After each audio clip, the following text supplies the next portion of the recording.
संसदेच्या पहिल्याच अर्थसंकल्पीय भाषणात ठाण्याचे खासदार नरेश म्हस्के काँग्रेसवर बरसले.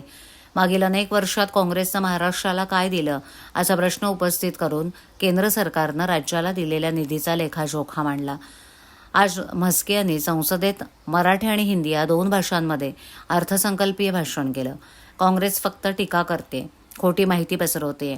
या अर्थसंकल्पामध्ये राज्याला सुमारे 74,000 कोटींचा निधी दिलाय.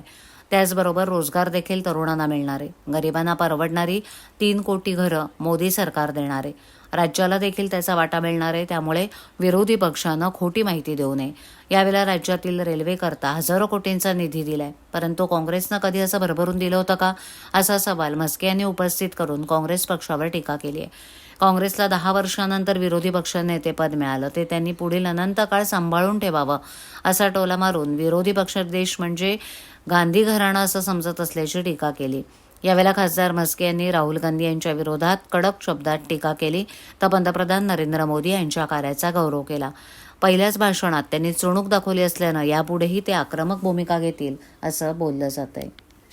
त्यांनी मुद्देसूद आणि जे तरतुदी केलेल्या आहेत याविषयी न बोलता अदानी, अंबानी आणि कोणत्या कोणत्या विषयांवरती बालिश चाळे करून बोलत होते. मला त्यांना एवढंच म्हणायचं, चक्रव्यूहाच्या गोष्टी करत असताना त्यांनी 3 और 4, 3 आणि 4, कोण व्यापारी, कोण ठेकेदार ह्या गप्पा करत होते अदानी आणि अंबानीच्या.